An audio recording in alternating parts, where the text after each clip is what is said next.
আবারও একটা নতুন ভিডিও নিয়ে চলে আসলাম। এই ভিডিওটা থাকছে একটা সুন্দর একটা গল্পটা তোমরা শুনে দেখো, সত্যি ভালো লাগবে। তো গল্পটা শুরু করা যাক। শহরটা রাতে সবচেয়ে বেশি কথা বলে, কিন্তু সেই কথাগুলো শোনা যায় না। শুধু যারা খুব একা তারাই শুনতে পায়। রাজু সেই একাদের দলে পড়ে।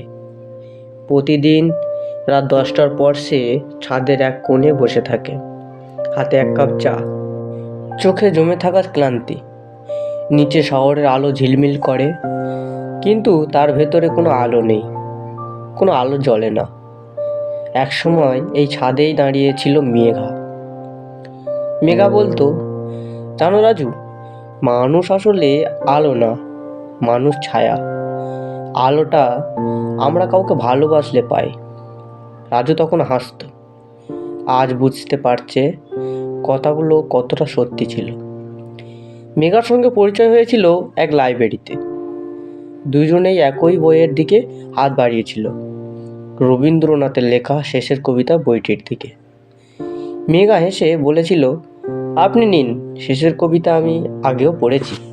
রাজু জবাব দিয়েছিল, কিন্তু শেষের কবিতা বারবার পড়লেও শেষ হয় না। সেই দিন থেকেই শুরু।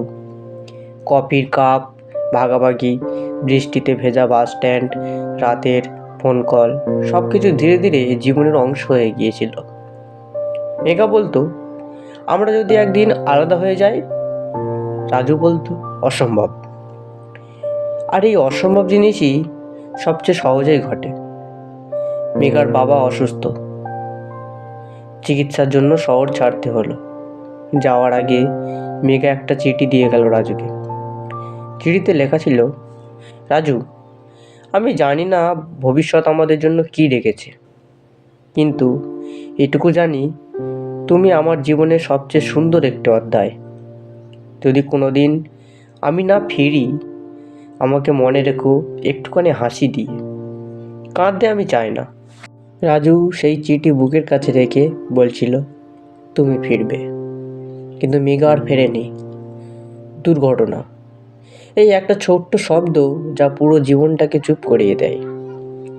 আজ 3 বছর হয়ে গেছে। রাজু এখনও মেঘার নম্বরে ফোন করে, রিং যায় না, তবুও সে শোনে। ছাদে দাঁড়িয়ে সে ভাবে, ভালোবাসা কি মানুষকে শক্ত করে, নাকি ধীরে ধীরে ভেঙে দেয়। শহরের আলো নিভে আসছে, শেষ চুমুক চা ঠান্ডা হয়ে গিয়েছে। হঠাৎ বাতাসে একটা পরিচিত গন্ধ, বৃষ্টির আগে মেঘার চুলের মতো। রাজু চোখ বন্ধ করে। এই প্রথম সে কাঁদে না।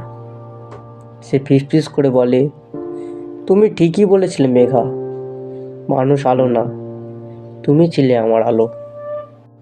ছাদের আলো নিভে যায়, কিন্তু শহরের অন্ধকারের ভেতর একটা নিঃশব্দ ভালোবাসা চিরকাল জ্বলে থাকে। ছাদের আলো নিভে যাওয়ার পর রাজু অনেকক্ষণ নড়ল না। শহরটা নিচে জীবন্ত, গাড়ির শব্দ, মানুষের হাঁটা, দূরে হাসি ইত্যাদির মাধ্যমে। আর তার ভেতরে শুধু শূন্যতা। হঠাৎ মোবাইলটা কেঁপে উঠল, একটা মেসেজ। নামটা দেখে বুকটা কেঁপে উঠল, মেঘা। হাত কাঁপতে কাঁপতে সে খুলল। রাজু, যদি এই মেসেজটা পড়ো, বুঝবে আমি আর নেই। দুর্ঘটনার পর কয়েক মিনিট সময় পেয়েছিলাম, তখনই এটা লিখেছিলাম। পাঠাতে পারিনি। শব্দগুলো চোখে পড়ছিল রাজুর, কিন্তু মনে হচ্ছিল কেউ বুকের ভেতরে হাত ঢুকিয়ে সব কিছু টেনে নিচ্ছে। আমি জানতাম তুমি আমাকে অপেক্ষা করবে, তাই আমি ভয় পেয়েছিলাম। আমি চাইনি আমার জন্য তুমি থেমে যাও। আমি চাইনি তুমি বেঁচে থেকেও অর্ধেক হয়ে যাও। রাজু বসে পড়ল মেঝেতে। চিঠি, ফোন কল, অপেক্ষা, সবই হঠাৎ অর্থহীন লাগলো। একটা কথা বলিনি কখনো, আমি জানতাম আমি ফিরবো না। ডাক্তাররা বলেছিল সম্ভাবনা খুব কম, তবুও তোমাকে বলিনি, কারণ তোমার চোখে ভয় দেখতে পারতাম না। বৃষ্টি শুরু হলো, ফোঁটাগুলো ছাদের ওপর পড়ছে। ঠিক যেমন মেঘা কাঁদলে চুপচাপ থাকতো। রাজু, যদি কখনো খুব একা লাগো, ছাদে দাঁড়িও না, নিচে তাকিও না। আমি চাই না আমার গল্পের শেষটায় তোমার নামটা লেখা থাকুক। মেসেজটা এখানেই শেষ। তারিখটা দেখে রাজুর শ্বাস বন্ধ হয়ে এলো। 3 বছর আগের আজকের দিন। মোবাইলটা হাত থেকে পড়ে গেল। সে প্রথমবার বুঝলো মেঘা শুধু তাকে ছেড়ে যায়নি, তাকে বাঁচিয়ে রাখার চেষ্টাও করেছিল। রাজু ধীরে ধীরে উঠে দাঁড়ালো, ছাদের কিনারায় নয়, পেছন ফিরে। চিঠিটা বের করলো বুক পকেট থেকে। ভেজা কাগজে লেখা ঝাপসা হয়ে গেছে। সে ফিসফিস করে বলল, আমি বাঁচছি মেঘা, কিন্তু তুমি জানো বাঁচা আর বেঁচে থাকা এক না। বৃষ্টি আর শহরের শব্দের ভেতর একটা মানুষ নীরবে হেঁটে চলে যায়, আর ছাদটা সেদিনও খালি থাকে। বন্ধুরা, এই ছিল আজকের ভিডিও। তো এই ছিল আজকে একটা গল্প, ছোট্ট গল্প। গল্পটা তোমাদের কেমন লেগেছে প্লিজ আমাকে একটা কমেন্ট করে জানিয়ে দিও।